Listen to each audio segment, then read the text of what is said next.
성중 사람의 딸들이 물 기르러 나오겠사오니 내가 우물 곁에 서 있다가 한 소녀에게 이르기를 청하건대 너는 물동이를 기울여 나로 마시게 하라 하니니 그의 대답이 마시라 내가 당신의 낙타에게도 마시게 하리라 하면 그는 주께서 주의 종 이삭을 위하여 정하신 자라 이로 말미암아 주께서 내 주인에게 은혜 베푸심을 내가 알겠나이다. 말을 마치기도 전에 리브가가 물동이를 어깨에 메고 나오니 그는 아브라함의 동생 나홀의 아내 밀가의 아들 부두엘의 소생이라. 그 소녀는 보기에 심히 아립답고 지금까지 남자가 가까이 하지 아니한 처녀더라. 그가 우물로 내려가서 물을 그 물동이에 채워가지고 올라오는지라. 아멘. 샬롬. 오늘도 하나님의 말씀으로 하루를 시작하신 여러분들에게 하나님의 은혜와 평강이 충만하게 넘치시기를 간절히 축복합니다. 어제 본문에 이어서 이제 계속해서 오늘 본문도 아브라함 가문의 어찌 보면 가장 중요한 기로에 서 있는 그 장면이 등장하는 그런 본문이죠. 안방마님 사라가 세상을 떠났습니다. 아브라함은 이제 나이가 많아서 늙었고 자연스럽게 가문의 주도권이 아들 이삭에게로 넘어가야 되는데 아직 이삭이 많은 나이에도 불구하고 당시에 따지면 10대에도 결혼할 수 있는 나이지만 40대가 됐다고 말씀드렸죠. 아브라함 가문의 안방마님은 현재 공석이죠. 어떤 사람이 이삭의 아내가 되느냐에 따라서 이 가문의 미래가 걸려있다고 해도 과언이 아닌 그러한 삶입니다. 이 늙은 종이 이제 메소포타미아 나홀의 성에 도착을 했어요. 나홀은 아브라함의 동생입니다. 아브라함이 요구대로 그의 고향까지 왔죠. 그러나 종은 성 안으로 들어가서 짐을 풀지 않고 우물 곁에 서서 기도하는 장면이 13절, 14절 내용이에요.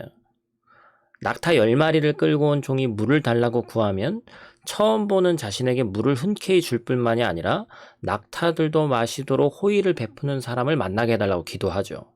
자세히 뜯어보면 이건 사실 결코 쉬운 일이 아닙니다. 종과 낙타들이 한 600km가 넘는 길을 걸어왔어요. 시대상과 여행 경로를 고려한다면 물을 보급하기 쉬운 상황이 아닙니다. 그리고 낙타 한 마리가 10리터 정도의 물을 체내에 저장한다고 하는데 10마리를 마시게 하려면 최대 100리터, 한 100kg 정도 되는 물을 길어야 되는 거예요. 여인이 자신에게 필요한 물보다 훨씬 많은 노동을 치러야 하는 그런 일입니다. 이건 뭐 현실적으로 쉽지 않은 일이죠. 어떻게 처음 본 남성도 아닌 여인이 처음 보는 나그네에게 이렇게 호의를 베풀 수가 있어요. 이런 말도 안 되는 허무맹랑한 것 같은 조건의 기도가 끝나기도 전에 오늘 본문 말씀 보니까 한 여인이 물을 길러 나옵니다. 우물로 내려가서 물을 길어 올라오는 여인에게 물을 조금 구하니까 종의 갈증을 해결해주고 낙타를 위해서 떠온 물을 구유에 부어요. 그리고 또다시 물을 기르러 갑니다. 모든 판단과 행동이 재빨라요. 계산하고 하는 것이 아니라 마음에서 우러나와서 하는 선이었습니다. 종은 자신의 기도가 끝나기도 전에 응답되는 기적을 경험했어요. 신분을 몰랐던 이 여인이 또한 아브라함의 핏줄이었습니다. 아브라함이 부탁한 조건과 기도의 응답을 모두 충족시킬 사람이었어요. 사랑하는 성도 여러분, 이 사건은 결코 우연이 아니죠. 창세기 24장 7절 말씀을 한번 보겠습니다. 하늘의 하나님 여호와께서 나를 내 아버지의 집과 내 고향 땅에서 떠나게 하시고 내게 말씀하시며 내게 맹세하여 이르시기를 이 땅을 내 씨에게 주리라 하셨으니 그가 그 사자를 너보다 앞서 보내실지라 내가 거기서 내 아들을 위하여 아내를 택할지니라. 하나님께서 아브라함에게 하신 약속이 뭐예요? 아브라함의 자녀에게 가나안 땅을 주신다. 그 약속을 믿고 종을 보내면서 믿음으로 선포한 거예요. 이미 주셨다. 하나님께서는 아브라함의 믿음대로 사자를 앞서 보내셔서 약속을 지키시기 위해서 일하셨습니다. 완벽한 타이밍을 만드신 거죠. 종이 하나님께서 예비하신 리브가를 만날 수 있도록 시간과 환경과 상황을 이끌어 주신 거예요. 우리는 사실 이것이 상당히 지난 다음에 성경에 기록되어 있는 내용이고 또한 많이 본 내용이기 때문에 별로 감동이 되지 않을 수도 있습니다. 그런데 참 이 장면을 보면 하나님께서 얼마나 디테일하게 일하시는지 알 수 있죠. 아브라함이 처음부터 그런 사람이었습니까? 아니죠. 아브라함이 하나님의 타이밍에 대해서 훈련받은 상태였습니다.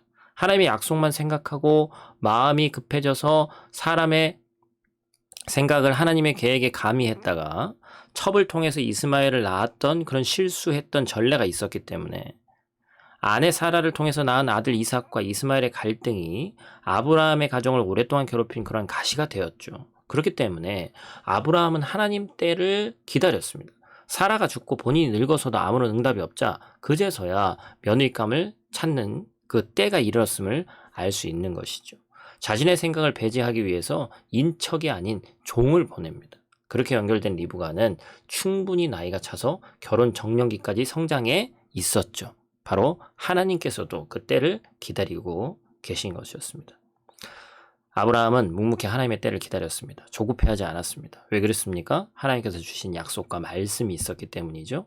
내 눈과 마음에 좋은 것이 하나님의 응답이라고 속단하기 쉽습니다. 미리 앞서 일하시는 하나님을 알고 신뢰한다면 아브라함처럼 때때로 조금 늦어지고 때때로 지칠더라도 가장 좋은 하나님의 때를 기다릴 수 있는 믿음이 우리가 얻게 되는 것이죠. 그리고 최고의 선물을 얻어 누릴 수 있게 되는 것입니다. 우리도 그런 믿음으로 오늘 하루도 승리하는 저 여러분들 되시기를 간절히 축복합니다. 기도하겠습니다. 지금도 우리에게 여전히 말씀하시는 아버지 하나님 감사를 드립니다. 하나님, 우리가 응답받고 하나님과 매일같이 교제하는 삶을 살기 원하지만 때때로 우리가 둔감하여서 또한 느껴지지 않아서 그 하나님의 말씀을 잘 모르고 넘어갈 때도 많이 있지만 이미 주신 하나님의 그 약속과 말씀을 우리가 의지하는 마음으로 담대히 살아나갈 수 있도록 도와주시고 하나님의 타이밍이 가장 좋은 타이밍임을 기억하며 깨닫고 하나님의 말씀을 신뢰하며 나아가는, 그래서 하나님의 섭리를 경험하는 이 땅에서의 삶이 될 수 있도록 하나님 도와주시옵소서. 오늘 하루도 눈동자와 같이 지키실 줄 믿사오며 예수님 귀하신 이름으로 기도드립니다. 아멘.